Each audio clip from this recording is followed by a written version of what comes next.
പതിറ്റാണ്ടുകളായി ഇന്ത്യ വിദേശ രാജ്യങ്ങളിൽ നിന്ന് രൂപകൽപ്പന ചെയ്തതും നിർമ്മിച്ചതുമായ ചിപ്പുകളെയാണ് ആശ്രയിക്കുന്നത്.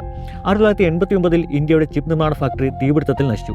അട്ടിമറിയാണോ അപകടമാണോ എന്ന് ഇപ്പോഴും ദുരൂഹത ബാക്കി വെക്കുന്ന ഒരു തീപിടുത്തം. 2023 ഇലക്ട്രോണിക്സ് മന്ത്രാലയത്തിന് കീഴിലേക്ക് കൊണ്ടുവന്ന മൊഹാലി സെമിക്കോൺ യൂണിറ്റ് ഇന്ന് സ്പേസ്, ഡിഫൻസ് തുടങ്ങിയ തന്ത്രപരമായ മേഖലകൾക്കായി 180 നാനോമീറ്റർ ചിപ്പുകൾ നിർമ്മിക്കുന്നു. ഇന്ത്യയിലെ ആദ്യത്തെ വാണിജ്യ സെമി കണ്ടക്ടർ ഫെസിലിറ്റി ഇതിനകം പ്രവർത്തനം ആരംഭിച്ചു എന്നത് ഈ കുതിപ്പിന്റെ വേഗത വ്യക്തമാക്കുന്നു. ലോകത്തിലെ ചിപ്പ് ഡിസൈനർമാരിൽ 20% ഇന്ത്യക്കാരാണ്. പക്ഷേ എന്നിട്ടും എന്തുകൊണ്ടാണ് നമുക്ക് സ്വന്തമായ ഒരു ആഗോള ചിപ്പ് ബ്രാൻഡ് ഇല്ലാത്തത്? ആപ്പിൾ ഇന്ത്യയിൽ വലിയ തോതിൽ ഉൽപ്പാദനം തുടങ്ങിയതോടെ ഇലക്ട്രോണിക്സ് മാനുഫാക്ചറിംഗ് സർവീസസ് മേഖലയും ശക്തിപ്പെട്ടു. എന്നാൽ ഹൈ ഡെൻസിറ്റി സെർവറുകൾ പോലെയുള്ള സങ്കീർണ്ണ ഉൽപ്പന്നങ്ങൾ നിർമ്മിക്കാനുള്ള ശേഷി ഇന്ത്യ ഇനിയും കൈവരിക്കാനുണ്ട്. 4 പതിറ്റാണ്ടിന്റെ പഴക്കമുണ്ട് ഇന്ത്യയുടെ സെമി കണ്ടക്ടർ സ്വപ്നങ്ങൾക്ക്. 1976 മൊഹാലിയിൽ ഇന്ത്യ ഒരു സെമി കണ്ടക്ടർ കോംപ്ലക്സ് സ്ഥാപിച്ചിരുന്നു. 1984 ഇവിടെ നിന്ന് ചിപ്പ് നിർമ്മാണവും തുടങ്ങി. ഇന്റൽ ആദ്യത്തെ മൈക്രോ പ്രോസസർ പുറത്തിറക്കിയിട്ട് 13 വർഷം മാത്രമേ കഴിഞ്ഞിരുന്നുള്ളൂ. ഇന്ന് ലോകത്തെ ഏറ്റവും വലിയ ചിപ്പ് നിർമ്മാതാക്കളിൽ ഒന്നായ തായ്വാനിലെ TSMC സ്ഥാപിക്കപ്പെട്ടത് പിന്നെയും 4 വർഷങ്ങൾ കൂടി കഴിഞ്ഞാണ്. എന്നിട്ടും പതിറ്റാണ്ടുകളായി ഇന്ത്യ വിദേശ രാജ്യങ്ങളിൽ നിന്ന് രൂപകൽപ്പന ചെയ്തതും നിർമ്മിച്ചതുമായ ചിപ്പുകളെയാണ് ആശ്രയിക്കുന്നത്. 1989 ഇന്ത്യയുടെ ചിപ്പ് നിർമ്മാണ ഫാക്ടറി തീപിടുത്തത്തിൽ നശിച്ചു. അട്ടിമറിയാണോ അപകടമാണോ എന്ന് ഇപ്പോഴും ദുരൂഹത ബാക്കി വെക്കുന്ന ഒരു തീപിടുത്തം. ഇന്ത്യയുടെ ചിപ്പ് നിർമ്മാണ സ്വപ്നങ്ങളുടെ ചിറകുകൾ കൂടിയാണ് അന്ന് കരിഞ്ഞുപോയത്. 2024 ഇന്ത്യ ഇറക്കുമതി ചെയ്തത് 1.71 ലക്ഷം കോടി രൂപയുടെ ചിപ്പുകളാണ്. നമ്മൾ ദിവസവും ഉപയോഗിക്കുന്ന സ്മാർട്ട് ഫോണുകൾ മുതൽ കാറുകൾ വരെ നിയന്ത്രിക്കുന്നത് സെമി കണ്ടക്ടറുകളാണ്. ലോകത്തെ തന്നെ ഇന്ന് നിയന്ത്രിക്കുന്നത്, ഭാവിയിൽ നിയന്ത്രിക്കാൻ പോകുന്നത് ഇത്തരം ചിപ്പുകളാണ്.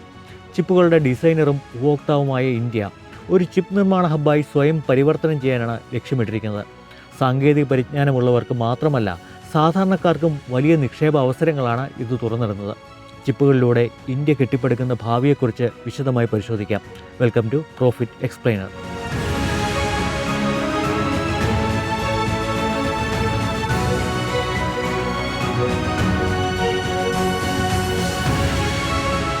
മൊഹാലിയിലെ ചിപ്പ് യൂണിറ്റ് പതിറ്റാണ്ടുകളോളം ചുവപ്പുനാടയിൽ കുരുങ്ങിക്കിടന്നു. 2022 ചിപ്പ് മേഖലയിൽ സ്വയം പര്യാപ്തതയ്ക്കായി കേന്ദ്ര സർക്കാർ ഇന്ത്യ സെമി കണ്ടക്ടർ മിഷൻ പ്രഖ്യാപിച്ചു. 76,000 കോടി രൂപ ഇതിനായി നീക്കിവെച്ചു. 2023 ഇലക്ട്രോണിക്സ് മന്ത്രാലയത്തിന് കീഴിലേക്ക് കൊണ്ടുവന്ന മൊഹാലി സെമിക്കോൺ യൂണിറ്റ് ഇന്ന് സ്പേസ്, ഡിഫൻസ് തുടങ്ങിയ തന്ത്രപരമായ മേഖലകൾക്കായി 180 നാനോമീറ്റർ ചിപ്പുകൾ നിർമ്മിക്കുന്നു. ചിപ്പ് നിർമ്മാണ മേഖലയിൽ കഴിഞ്ഞ 3 വർഷം കൊണ്ട് ഇന്ത്യ ഏറെ ദൂരം മുന്നോട്ട് പോയിരിക്കുന്നു. $20 ബില്യൺ അഥവാ ഏകദേശം 1.6 ലക്ഷം കോടി രൂപയുടെ നിക്ഷേപമാണ് ഇന്ത്യ ഈ മേഖലയിൽ ഇതിനകം ഉറപ്പാക്കിയിരിക്കുന്നത്. 6 സംസ്ഥാനങ്ങളിലായി 10ഓളം പ്രധാന പദ്ധതികൾ ഇതിനകം പ്രഖ്യാപിക്കപ്പെട്ടു കഴിഞ്ഞു. ഗുജറാത്തിലെ സാനന്ദ്, മൊറേറിയ, ഉത്തർപ്രദേശിലെ നോയിഡ, തമിഴ്നാട്ടിലെ ചെന്നൈ എന്നിവിടങ്ങളിൽ പുതിയ ഇൻഡസ്ട്രിയൽ സപ്ലൈ ചെയിനുകൾ അതിവേഗം രൂപപ്പെടുന്നു. ഇന്ത്യയിലെ ആദ്യത്തെ വാണിജ്യ സെമി കണ്ടക്ടർ ഫെസിലിറ്റി ഇതിനകം പ്രവർത്തനം ആരംഭിച്ചു എന്നത് ഈ കുതിപ്പിൻ്റെ വേഗത വ്യക്തമാക്കുന്നു. ഇത് വെറുമൊരു നിർമ്മാണശാല തുടങ്ങിവെക്കലല്ല, ഇന്ത്യയിൽ ഒരു സമ്പൂർണ്ണ സെമി കണ്ടക്ടർ ഇക്കോസിസ്റ്റം കെട്ടിപ്പടുക്കാനുള്ള ബൃഹത്തായ ശ്രമമാണ്. ആദ്യഘട്ടമായ സെമിക്കോൺ 1.0 ഇന്ത്യയിൽ ചിപ്പ് നിർമ്മാണത്തിൻ്റെ അടിത്തറ പാകുകയായിരുന്നു. Tata, Micron, CG power, Kaynes തുടങ്ങിയ കമ്പനികളുടെ പദ്ധതികൾക്ക് തുടക്കമായെങ്കിലും അവയുടെ പ്രവർത്തനത്തിനാവശ്യമായ അസംസ്കൃത വസ്തുക്കളും നിർമ്മാണ ഉപകരണങ്ങളും ഇന്നും വലിയ തോതിൽ ഇറക്കുമതിയെ ആശ്രയിച്ചാണ് ലഭിക്കുന്നത്.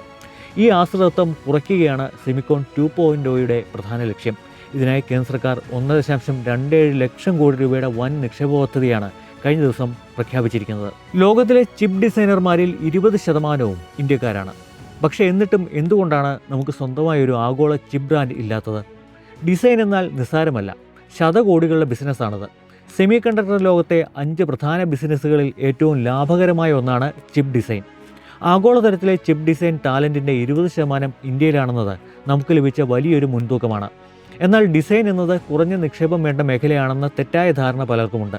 യഥാർത്ഥത്തിൽ ഒരു സെർവർ ചിപ്പ് വികസിപ്പിക്കാനുള്ള ചെലവ് മാത്രം $500 മില്യൺ മുതൽ $1 ബില്യൺ വരെയാണ്. ഡിസൈൻ ടാലൻറ്റ് ഉള്ളതുകൊണ്ട് മാത്രം ഒരു രാജ്യം ഉൽപ്പാദന ഹബ്ബാകില്ലെന്ന് L&T semiconductor CEO Sandeep Kumar ചൂണ്ടിക്കാണിക്കുന്നു.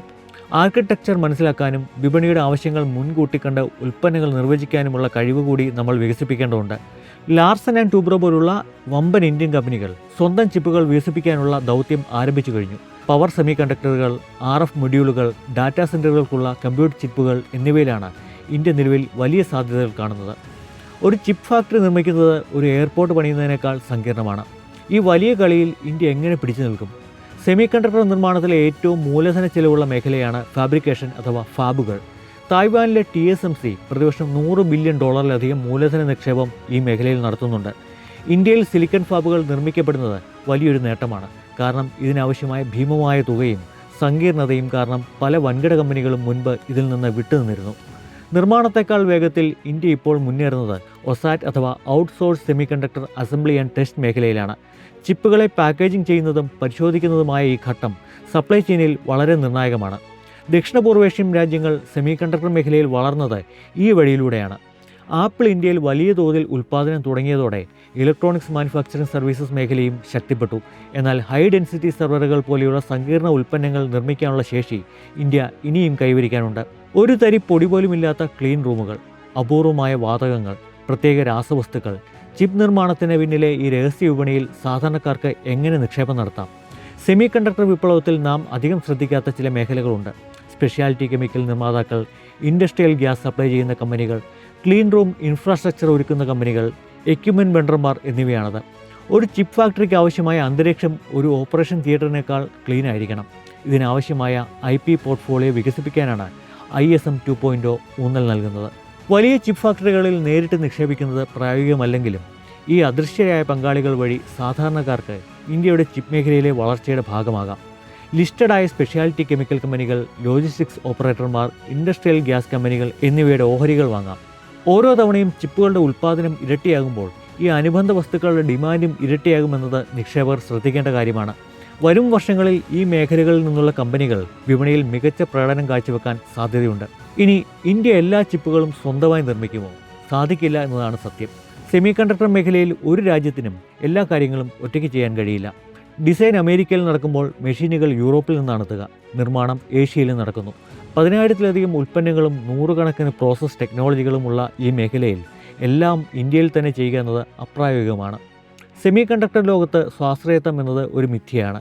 ഇന്ത്യയുടെ യഥാർത്ഥ ലക്ഷ്യം ഇൻ്റർഡിപ്പെൻഡൻസി അഥവാ പരസ്പരാശ്രിതത്വമാണ്. അതായത് ലോകത്തിനാവശ്യമായ ചില പ്രത്യേക ചിപ്പുകൾക്കോ സാങ്കേതികവിദ്യയ്ക്കോ വേണ്ടി അവർ ഇന്ത്യയെ ആശ്രയിക്കുന്ന ഒരു സാഹചര്യം സൃഷ്ടിക്കുക. നമ്മുടെ IT ടാലൻറ്റും ഇപ്പോൾ വളരുന്ന നിർമ്മാണശേഷിയും ചേരുന്നതോടെ ആഗോള സപ്ലൈ ചെയിനിലെ ഒഴിവാക്കാനാവാത്ത ഒരു കണ്ണിയായി ഇന്ത്യ മാറും. റിസ്ക് എടുക്കാൻ തയ്യാറുള്ള സ്വകാര്യ കമ്പനികളും സർക്കാർ പിന്തുണയും ഒന്നിച്ചു നിന്നാൽ വരും ദശകങ്ങളിൽ സിലിക്കൺ വാലിയിൽ നിന്ന് ഇന്ത്യയുടെ സിലിക്കൺ ഗ്രാമങ്ങളിലേക്കുള്ള മാറ്റം ലോകം അത്ഭുതത്തോടെ നോക്കി നിൽക്കും. ഇന്ത്യയുടെ ഈ യാത്ര തീർച്ചയായും വെല്ലുവിളികൾ നിറഞ്ഞതാണ്. പക്ഷേ വെറും 3 മുതൽ 4 വർഷത്തിനുള്ളിൽ നമ്മൾ കൈവരിച്ച പുരോഗതി അത്ഭുതകരമാണ്. നിക്ഷേപകർക്കും സാങ്കേതിക വിദഗ്ധർക്കും ഒരുപോലെ വലിയ സാധ്യതകളാണ് മുന്നിലുള്ളത്. ഇന്ത്യക്ക് സ്വന്തം സാങ്കേതികവിദ്യയും വിതരണ ശൃംഖലയും ഗവേഷണശേഷിയും വികസിപ്പിക്കാൻ കഴിയുമോ എന്നതാണ് നിർണായകം. അതിൽ വിജയിച്ചാൽ വരും ദശകത്തിൽ ഇന്ത്യ ലോകത്തിൻ്റെ അടുത്ത വലിയ സെമി കണ്ടക്ടർ ഹബ്ബായി മാറാനുള്ള സാധ്യത വളരെ വലുതാണ്.